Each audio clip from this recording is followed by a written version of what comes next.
नमस्कार स्टूडेंट्स, उच्च माध्यमिक परीक्षा 2023 जीव विज्ञान बायोलॉजी का पेपर जो है, इसमें हम सेक्शन ए का पहला प्रश्न देखेंगे। हाइड्रा में अलैंगिक जनन संरचनाएं हैं।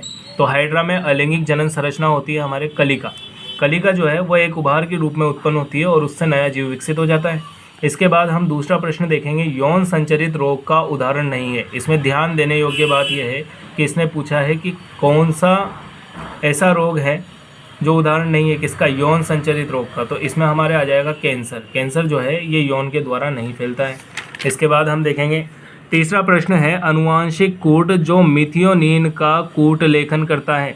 मिथियोनिन का कूट लेखन करता है ए। ठीक है। इसके बाद अगला प्रश्न है, लसिकाब अंग का उदाहरण दीजिए। लसिकाब अंग का उदाहरण होता है हमारे पास में थाइमस। कौन होता है भाई? थाइमस ग्रंथि। ठीक है। अगला प्रश्न है, सूक्ष्म जीव जिसका उपयोग जैव उर्वरक के रूप में किया जाता है। जैव उर्वरक के रूप में यानी जिसके द्वारा उत्पादकता बढ़ाई जा सके फसलों के अंदर, तो वो है साइनोबैक्टीरिया। ये जो है बीजीए का एक प्रकार है, नीलर शैवाल का एक प्रकार है। इसके बाद हम अगले प्रश्न पर चलेंगे। एंजाइम जो डीएनए को खंडों में काटने का काम करता है, यानी डीएनए खंडों को काटने का काम कौन सा एंजाइम करता है? तो वो हो जाएगा प्रतिबंधन एंडोन्यूक्लियेज एंजाइम या प्रतिबंधन एंजाइम।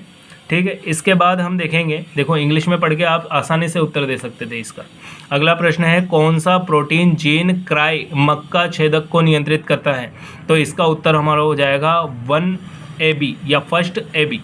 इसके बाद अगला प्रश्न है, स्वस्थाने इन सिटू जैव विविधता संरक्षण का उदाहरण है।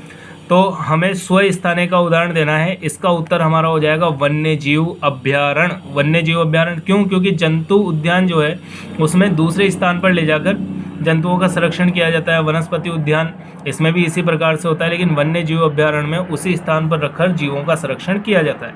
अगला प्रश्न है, ग्रीन हाउस गैस का मुख्य उदाहरण है। तो इसमें हमारा उत्तर आ जाएगा मेथेन गैस। अगर इसमें ऑप्शन में कार्बन डाइऑक्साइड होता तो वो भी इसका उदाहरण होता, लेकिन इसमें ऑप्शन में मेथेन गैस दे रखी है, तो ये इसका उत्तर हो जाएगा। रिक्त स्थान की पूर्ति कीजिए। पहला प्रश्न दे रखा है इसमें कि पुमधुप पू लगा हुआ है आगे, यानी पुंकेसर जिस तरीके से बताते हैं उसी तरीके से ये नर मधुप की बात कर रहा है, यानी नर मधुमक्खी की बात कर रहा है। नर मधुमक्खी में गुणिता होती है। गुणिता यानी गुणसूत्र की क्या गुणिता होती है? तो नर मधुमक्खी में 8 गुणसूत्र की गुणिता होती है और इसमें क्रोमोसोम यानी गुणसूत्र की टोटल संख्या कितनी हो जाएगी? 16। गुणिता के रूप में 8 और टोटल कितनी हो जाएगी? 16। मधुमेह के लिए उपयोग में लाए जाने वाला इंसुलिन जानवरों व सुअरों को मारकर उनके किस अंग से निकाला जाता है? प्रश्न है कि किस अंग से निकाला जाता है। तो इसमें सब टीचर्स ने पढ़ा रखा होगा, अग्नाशय ग्रंथि से। किससे निकाला जाता है? अग्नाशय ग्रंथि से। इसके बाद जैव मात्रा के उत्पादन की दर को क्या कहा जाता है? बहुत सिंपल सा प्रश्न है, उत्पादकता कहा जाता है। उत्पादकता। इसके बाद हम देखेंगे, वर्ष 2002 में दक्षिण अफ्रीका में सतत विकास पर विश्वकर सम्मेलन, यानी किस स्थान पर विश्वकर सम्मेलन हुआ था? तो ये था हमारा उत्तर इसका जोहान्सबर्ग। इस स्थान पर किया गया था। इसके बाद हम देखेंगे तीसरे नंबर का प्रश्न है हमारा, जिसमें प्रथम प्रश्न आएगा, बाह्य निषेचन को परिभाषित कीजिए। बाह्य निषेचन ऐसा निषेचन जो मादा शरीर के बाहर होता है, उसे हम क्या कहते हैं? बाह्य निषेचन कहते हैं। इसके बाद दूसरा प्रश्न है, जिफ्ट का पूरा नाम लिखिए या जिफ्ट की फुल फॉर्म बताइए। तो फुल फॉर्म हो जाएगी युग्मनज अंतः डिंब वाहिनी स्थानांतरण। युग्मनज अंतः लिख देता हूं, युग्मनज अंतः डिंब वाहिनी स्थानांतरण। इसके बाद हम देखेंगे, अगला प्रश्न है, जीनोटाइप RRYY वाले बीजीय पादप का फिनोटाइप बताना है हमें। इसका RRYY, इसमें R का मीन हो जाएगा यहाँ पे राउंड, और ये जो छोटा दे रखा है ये हो जाएगा झुर्रीदार। ठीक है। तो हमारा हो जाएगा राउंड या गोल हरे। इसका उत्तर हो जाएगा हमारे गोल हरे। इसके बाद हम देखेंगे पारजीवी जंतु क्या होते हैं, यानी ट्रांसजेनिक जंतु। तो इसकी परिभाषा आ जाती है, ट्रांसजेनिक जंतु यानी इनके अंदर चेंजेस किए जाते हैं। ठीक है। उन्हें हम बोलते हैं ट्रांसजेनिक एनिमल्स, यानी ट्रांसजेनिक जंतु। आगे लिखा हुआ है एडिनोसिन डीएमिनेज का कार्य बताइए।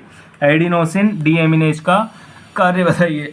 तो इसका उत्तर हो जाएगा प्रतिरक्षा प्रणाली को विकसित करना, प्रतिरक्षा प्रणाली को विकसित करना। ठीक है, अगला प्रश्न हम देखेंगे, न्यूक्लियोसाइड के घटकों के नाम बताइए। न्यूक्लियोसाइड के घटकों के नाम बताइए। दो घटक होंगे, पहला होगा पेंटोज शर्करा और दूसरा हो जाएगा नाइट्रोजनी क्षारक। पेंटोज शर्करा और नाइट्रोजनी क्षारक। फिर इसके बाद हम देखेंगे ध्रुवीय समुद्रों में पाई जाने वाली सील में पाए जाने वाला अनुकूलन बताइए। तो इनमें पाए जाने वाला अनुकूलन जो है ये है कि इनके मोटे गलफेड़े होते हैं, मोटे गलफेड़े होते हैं, जिसके कारण ये भोजन को स्टोर करके रख सकती है, रिजर्व करके रख सकती है। ठीक है, अगला प्रश्न है वनोन्मूलन का एक उदाहरण दीजिए। वनोन्मूलन यानी वनोन्मूलन का कारण दीजिए। वनोन्मूलन का कारण यानी पेड़ों की कटाई का कारण देना है हमें, तो बोल देंगे कि मानवीय हस्तक्षेप। मानवीय हस्तक्षेप यानी बढ़ते मानवीय हस्तक्षेप के कारण वनोन्मूलन होता है। तो ये रहा हमारे छोटे क्वेश्चन।